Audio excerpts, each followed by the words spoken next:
आज मैं आपके साथ में कच्चे आलू की 3 रेसिपी शेयर कर रही हूँ जिसको आप है ना स्टोर करके रख सकते हो। एक तो हम फ्रेंच फ्राइज बनाएंगे, इसको तो स्टोर करके भी रख सकते हैं, लेकिन जो बाकी की जो रेसिपी है ना इसको आप है ना स्टोर करके रख सकते हो। आपको तो पता है वेफर्स है ना कितने महंगे मिलते हैं। इंस्टेंट वेफर से एकदम करारे बनकर रेडी हो जाएंगे। और साथ ही मैंने यहाँ पे उपवास वाला बटाटा चिवड़ा बनाया, ये भी बहुत ही बढ़िया लगता है। और तीनों भी रेसिपी मैंने कोई भी अलग से आलू का इस्तेमाल नहीं किया है। जो रेगुलर आलू मिलते हैं ना बस उसी आलू का मैंने यहाँ पे इस्तेमाल करके रेसिपी से बनाई है। एकदम वाइट वाइट चिवड़ा भी बनकर रेडी हो जाते हैं और जो वेफर्स है वो भी वाइट ही बनकर रेडी हो जाएंगे। तो चलिए फिर बनाने की शुरुआत करते हैं। तो देखिए मैंने यहाँ पे नए वाले आलू लिए, 1 किलो 200 ग्राम के करीब ये आलू है। तो नए वाले आलू का इस्तेमाल करते हैं तो चिप्स है एकदम करारे बनकर रेडी हो जाते हैं। वैसे तो मार्केट में है ना इस आलू का है ना ज़्यादा चिप्स बनाए जाते नहीं हैं। ये वाला आलू रहता है ना उसके चिप्स है ना एकदम परफेक्ट बनते हैं, क्योंकि उसमें है ना बिल्कुल भी स्टार्च रहता नहीं है। लेकिन ये वाला आलू सब जगह पर अवेलेबल रहते नहीं हैं, इसलिए हम यहाँ पे है ना नए वाले आलू का इस्तेमाल करके चिप्स बनाएंगे जिसके छिलके एकदम है पतले रहते हैं। तो ये वाला आलू कैसे रहते हैं, जैसे मैं स्क्रीन पर दिखाती हूँ ना उसके छिलके ना रेड कलर के रहते हैं। अगर यह आलू आपको मिल जाए तो इसी से ना आपको चिप्स बनाने हैं, इसमें स्टार्च बिल्कुल भी रहता नहीं है। तो चलिए मैंने यहाँ पे नए वाले आलू को अच्छे से वॉश कर लिया था। उसके बाद में क्या करेंगे, हम इसके छिलके निकाल देते हैं। वैसे तो इसके छिलके बहुत ही पतले रहते हैं, लेकिन फिर भी छिलके तो निकालने पड़ते हैं ना। तो चलिए हम इसके छिलके निकाल देते हैं। और ये जो हम नए वाले आलू का इस्तेमाल कर रहे हैं ना इसमें भी स्टार्च की मात्रा है ना बहुत ही कम रहती है। देखिए आपको बिल्कुल भी ज़्यादा पुराने आलू का इस्तेमाल नहीं करना है, क्योंकि पुराने आलू में स्टार्च ज़्यादा रहता है। इसकी वजह से क्या होता है, चिप्स है ना काले पड़ते हैं। इसलिए आपको नए आलू मिलेंगे ना तो इसी आलू का आपको यहाँ पे इस्तेमाल करना है। एक तो एलआर कीजिए, नहीं तो एक तो आप यहाँ पे नए आलू का इस्तेमाल कीजिए। जो अभी इस मौसम में जैसे कि जनवरी टू मार्च में ज़्यादा करके नए आलू निकलते हैं, तो इसी आलू का है ना बहुत ही अच्छे से ना हमारे ये चिप्स बनकर रेडी हो जाएंगे। तो चलिए अच्छे से मैंने पीलअप करके इसको पानी में रख दिया है, क्योंकि बाहर तो बिल्कुल भी नहीं रखना है। और अभी हम क्या करेंगे, इसके है ना चिप्स पाड़ लेंगे। तो बहुत सिंपल तरीका आपके साथ में शेयर कर रही हूँ। ना ही हमें यहाँ पे उबालना है, बिना उबाले है ना ये चिप्स है ना एकदम मार्केट जैसे बनकर रेडी हो जाएंगे। और आप इस चिप्स को है ना महीना 2 महीना स्टोर करके रख सकते हो। सिर्फ आपको क्या करना है, एयर टाइट कंटेनर में अच्छे से इसको पैक करके रखना है तलने के बाद में, ताकि ये ना बाद में नरम नहीं पड़ते हैं। तो देखिए मैंने यहाँ पे चिप्स बना दिए हैं। तो देखिए बहुत ही हमें यहाँ पे पतले नहीं बनाना है, बहुत जाड़े नहीं बनाना है। देखिए मेरे यहाँ से फिंगर दिख रहे हैं ना, बस इतने पतले हमें यहाँ पे है ना चिप्स बनाकर रेडी कर लेना है। और बाद में चिप्स बनाने के बाद में हमें इसको तुरंत है ना पानी में डाल देना है, क्योंकि हमने यहाँ पे नए वाले आलू का इस्तेमाल किया तो इसमें तो स्टार्च है। और अगर आप नए आलू की जगह पर एलआर आलू का इस्तेमाल कर रहे हो तो आपको पानी में डालने की बिल्कुल भी ज़रूरत नहीं पड़ती। डायरेक्टली आप उसको है तलने के लिए इस्तेमाल कर सकते हो। लेकिन हमने यहाँ पे नए वाले आलू का इस्तेमाल किया और इसमें स्टार्च है, इसकी वजह से मैंने इसको पानी में डाल दिया है। और मैंने यहाँ पे 2 आलू है ना बचा के रखे, क्योंकि उसके हम फ्रेंच फ्राइज बनाएंगे। तो अभी हम क्या करेंगे, इसको 2-3 पानी से अच्छे से वॉश कर लेते हैं। जब तक कि इसका स्टार्च पूरी तरह से निकल नहीं जाता है तब तक आप इसको 2-3 पानी से अच्छे से वॉश कर लीजिए। तो देखिए कितना स्टार्च वाला पानी दिख रहा है ना। तो चलिए मैं अभी इसको है ना 2-3 पानी से अच्छे से वॉश कर लेती हूँ, ताकि इसका स्टार्च पूरी तरह से निकल जाए। तो देखिए मैंने यहाँ पे 2-3 पानी से अच्छे से वॉश किया है, और आप यहाँ पे देख सकते हो पानी कितना क्लीन निकल के आया है। अगर आलू में स्टार्च रहेगा तो क्या होगा, हम जब तलेंगे तो जो ये चिप्स है ना काले पड़ेंगे। और अभी हम क्या करेंगे, इसको है ना सूखा देते हैं। तो कोई भी कॉटन के कपड़े के ऊपर आप इसको देखिए इस तरीके से फैला दीजिए, 5 मिनट फैन के नीचे रख दीजिए, ताकि इसका जो एक्स्ट्रा पानी है वो निकल जाएगा। और अगर आप येलो आलू का इस्तेमाल कर रहे हो तो ये जो क्रिया है करने की जरूरत नहीं पड़ती है, फैन के नीचे सुखाने की जरूरत नहीं, डायरेक्ट आप उसको है ना ऑयल में तल सकते हो। लेकिन नए वाले आलू है ना इसकी वजह से इसको थोड़ा सा सुखाना पड़ता है, ताकि एक्स्ट्रा पानी निकल जाए। तो चलिए अभी एक काम कर लेते हैं, नमक वाला पानी बनाकर रेडी कर लेते हैं। तो 1 टेबलस्पून मैंने यहाँ पे नमक ले लिया है, और इसमें हमें 4 से 5 टेबलस्पून करीब पानी को डाल देना है। इस पानी से क्या होगा, वेपर्स में हमें एक्स्ट्रा नमक डालने की ज़रूरत नहीं पड़ेगी। इस पानी की वजह से है ना जो वेपर्स है अच्छे से नमकीन बन जाएंगे। तो चलिए मैंने पानी में नमक को अच्छे से मिक्स कर दिया है, और अभी इसको हम साइड पर रख देते हैं। तो इधर वेफर को सुखाते हुए करीब 5 मिनट हो चुके हैं। फैन के नीचे मैंने रख दिया था, तो वेपर्स है ना अच्छे से ड्राई हो चुके हैं। वेपर्स के ऊपर जो एक्स्ट्रा पानी था वो है ना कॉटन की वजह से है ना निकल चुका है, यानी अच्छे से ये ड्राई हो चुके हैं। तो अभी ये तलने के लिए एकदम रेडी है। तो चलिए अभी हम इसको तल लेते हैं। तो देखिए मैंने कढ़ाई में अच्छे से ऑयल गर्म करने के लिए रख दिया है। इस टाइम पर आपको गैस की फ्लेम हाई रखनी है। और मैंने यहाँ पे थोड़े से वेपर्स ले लिए हैं, और इन वेपर्स को हम है ना कढ़ाई में डाल देंगे। ध्यान इतना रखना है कि जब भी आप इन वेपर्स को कढ़ाई में डालो तो गैस की फ्लेम आपको एकदम हाई रखनी है। हाई फ्लेम पर ही आपको है ना चिप्स को तलने हैं, क्योंकि अगर हाई फ्लेम रहेगी तो एकदम करारे चिप्स बनकर रेडी हो जाएंगे।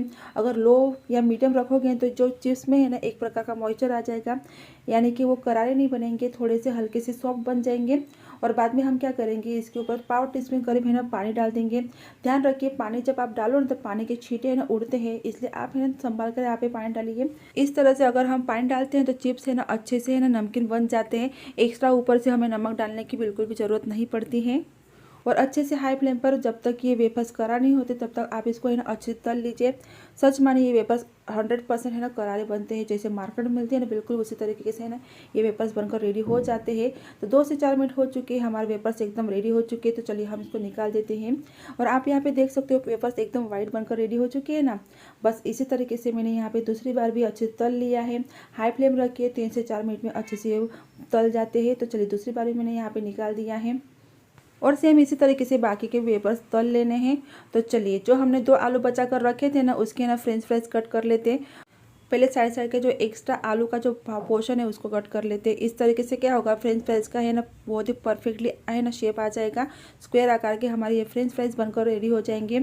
लेकिन अगर आप नहीं काटना चाहते साइड साइड से तो कोई बात नहीं, आप डायरेक्टली है ना इसी तरीके से कटिंग कर सकते हो फ्रेंच फ्राइज जैसा। तो चलिए अभी क्या करेंगे, इसको 3 पार्ट में डिवाइड कर लेंगे और सेम है ना फ्रेंच फ्राइज जैसा हमें इसको है ना शेप दे देना है। आधे आधे इंच की दूरी पर आप इसको कटिंग कीजिए, एकदम परफेक्टली शेप आ जाता है। और जो साइड साइड का जो भाग निकलता है ना आलू का, उसको आप फेंकिए मत, डायरेक्टली आप उसको तल सकते हो, उसका भी तो इस्तेमाल हम कर ही लेंगे। तो चलिए मैंने यहाँ पे अच्छे से कट लगा दिया है फ्रेंच फ्राइज जैसा। आधे आधे इंच की दूरी पर ही हमें यहाँ पे कट लगाना है। और अगर आप बहुत ही लंबे साइज़ के आलू का इस्तेमाल करते हो तो उसका जो फ्रेंच फ्राइज का जो आकार है बहुत ही लंबा बन जाएगा। तो चलिए अभी हम इसको है ना पानी में डाल देते हैं, क्योंकि इसमें भी स्टार्च है, इसलिए हमें इसको है ना 2-3 पानी से अच्छे से वॉश कर लेना है। तो आप यहाँ पे देख सकते हो स्टार्च तो आपको यहाँ पे दिख ही रहा है। ये स्टार्च निकल जाएगा तो ये जो फ्रेंच फ्राइज है एकदम परफेक्टली बनेंगे। तो चलिए मैंने यहाँ पे अच्छे से वॉश कर लिया है, 2 से 3 पानी से वॉश किया और पानी आप यहाँ पे देख सकते हो कितना क्लीन निकल के आया है। और अभी हम क्या करेंगे, इसको हमें सुखाना नहीं है, तो कोई भी आप कॉटन का कपड़ा ले लीजिए, उसके ऊपर इसको है ना इस तरीके से डाल दीजिए और इसको अच्छे से पोंछ लीजिए, क्योंकि सुखाने की ज़रूरत नहीं पड़ती है। इसको हम इस तरीके से पोंछते हैं ना फिर भी इसका जो शेप है बिल्कुल बिगड़ता नहीं है। और अगर आप आलू को पोंछते हैं ना तो क्या होता है, आलू का जो शेप है वो बिगड़ जाता है या टूट सकता है, इसलिए मैंने इसको है ना फैन के नीचे सुखा दिया था। तो देखिए फ्रेंच फ्राइज के ऊपर का एक्स्ट्रा पानी निकल चुका है। तो अभी हम इसको तल लेते हैं। तो फ्रेंच फ्राइज के लिए आज हम बिल्कुल भी कॉर्नफ्लोर का इस्तेमाल नहीं करेंगे, सिंपल तरीके से हम इसको तल लेंगे। तो सेम उसी ऑयल का मैंने यहाँ पे इस्तेमाल किया है। और अभी हम यहाँ पे फ्रेंच फ्राइज को डाल देंगे, जितने कढ़ाई में जा सके उतने फ्रेंच फ्राइज को आपको यहाँ पे डाल देना है। और हल्के से बबल्स कम हो जाने के बाद में देखिए इस तरीके से इसको हिला देना है, ताकि ऊपर नीचे से ना इक्वली कलर आ जाए। तो इसको भी तलने के लिए कम से कम 3 से 4 मिनट का टाइम लगता है। 3 से 4 मिनट में अच्छे से है ना अंदर से कुक हो जाते हैं। और इस टाइम पर आपको गैस के हाई फ्लेम ही रखनी है, हाई फ्लेम पर ही आपको है ना यहाँ पे फ्रेंच फ्राइज को तल लेना है। तो चलिए 3 से 4 मिनट हो चुके हैं और आप यहाँ पे देख सकते हो फ्रेंच फ्राइज अच्छे से है ना तल चुके हैं। फ्रेंच फ्राइज के ऊपर अच्छे से कलर भी आ चुका है। तो देखा सिंपल तरीके से भी आप है ना बच्चों को है ना इस तरीके से फ्रेंच फ्राइज बनाकर दे सकते हो, बहुत ही अच्छे लगते हैं। तो सेम इसी तरीके से आपको है ना बाकी के फ्रेंच फ्राइज बनाकर रेडी कर लेना है। तो देखिए दूसरी बार मैंने अच्छे से हाई फ्लेम पर फ्रेंच फ्राइज को तल लिया है और इस बार भी फ्रेंच फ्राइज के ऊपर बहुत ही प्यारा सा कलर आ चुका है। कम से कम आपको है ना इसको 3 से 4 मिनट अच्छे से है ना तल लेना है हाई फ्लेम पर। तो चलिए फ्रेंच फ्राइज को निकाल देते हैं। तो हमारे यहाँ पे चिप्स भी रेडी है और हमारे यहाँ पे फ्रेंच फ्राइज भी रेडी है। आप सबको तो पता है बच्चों को फ्रेंच फ्राइज कितने पसंद आते हो। इतनी सी फ्रेंच फ्राइज अगर आप बाहर मार्केट में लेने के लिए जाते हो तो 80 रुपये प्लेट के बराबर मिलती है। तो हमारे ये 2 आलू से इतने सारे फ्रेंच फ्राइज बनकर रेडी हो चुके हैं। टेक्सचर भी आप यहाँ पे देख सकते हो एकदम दरदरा सा आ चुका है। तो चलिए हमारे फ्रेंच फ्राइज तो रेडी है और एक तरफ हमारे चिप्स भी रेडी हो चुके हैं। चिप्स भी है ना आप कितना भी टाइम रखो ना फिर भी ये करारे करार रहेंगे। अगर आपको स्टोर करके रखना है 15 या 20 दिन या 1 महीने के लिए तो अच्छे से एयर टाइट कंटेनर में आप इसको स्टोर करके रखिए, बिल्कुल भी ख़राब नहीं होंगे या फिर बिल्कुल भी ये नरम नहीं पड़ेंगे। तो देखिए कितने क्रंची से हमारे चिप्स बनकर रेडी हो चुकी है। तो चलिए हमारे चिप्स तो बनकर रेडी हो चुके हैं और अभी हम है ना उपवास वाला चिवड़ा बना लेते हैं। ये जो चिवड़ा है एकदम करारा बनकर रेडी हो जाता है। स्टेप बाय स्टेप जरूर से फॉलो कीजिए। और रेगुलर आलू से ही मैंने इसको बनाया है, एकदम क्रंची सा बनकर रेडी हो जाता है। सिंपल सी रेसिपी, अगर पसंद है तो लाइक जरूर से कीजिए। तो चलिए फिर बनाने के लिए शुरुआत करते हैं। तो देखिए मैंने यहाँ पे नए वाले आलू लिए जिसके छिलके एकदम पतले रहते हैं ना, बस उसी आलू का हमें यहाँ पे इस्तेमाल करना है। तो इन आलू को मैंने सबसे पहले अच्छे से वॉश कर लिया है। और अगर आपके पास में येलो आलू है तो आप येलो आलू का इस्तेमाल कर सकते हो। पिछली बार मैंने है ना वेफर्स की रेसिपी शेयर की थी, उसको मैंने है ना इसी आलू से बनाया था। नए आलू से मैंने वेफर्स बनाए थे, एकदम क्रंची बनकर रेडी हो चुके थे ना। तो मैंने सोचा चलो महाशिवरात्रि भी आ रही है तो आपके साथ में बटाटा चिवड़ा की रेसिपी शेयर की जाए। और यह जो उपवास का बटाटा चिवड़ा है 50 रुपये बनकर रेडी हो जाता है। 1 किलो मैंने यहाँ पे आलू लिए हैं। और येलो आलू किस तरह किस रहते हैं, जिनके छिलके रेड कलर के रहते हैं ना, बस वही येलो आलू है। लेकिन अगर नहीं है तो कोई बात नहीं है, नॉर्मल आलू से हम यहाँ पे आज बटाटा चिवड़ा बनाने वाले हैं।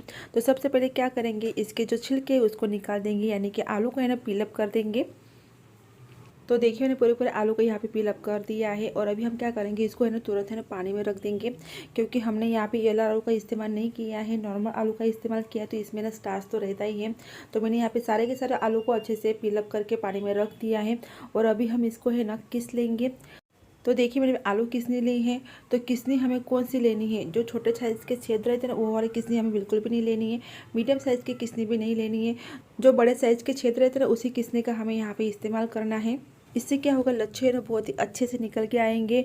और तलने के बाद में जो लच्छे रहते हैं थोड़े से सिकुड़ जाते हैं, तो इसलिए बड़े साइज़ के किसनी का ही आपको यहाँ पे इस्तेमाल करना है। और अभी हम आलू को है ना किस लेते हैं। तो आलू को आपको है ना लंबाई में रखना है, ताकि जो लच्छे हैं ना लंबे लंबे निकल के आते हैं।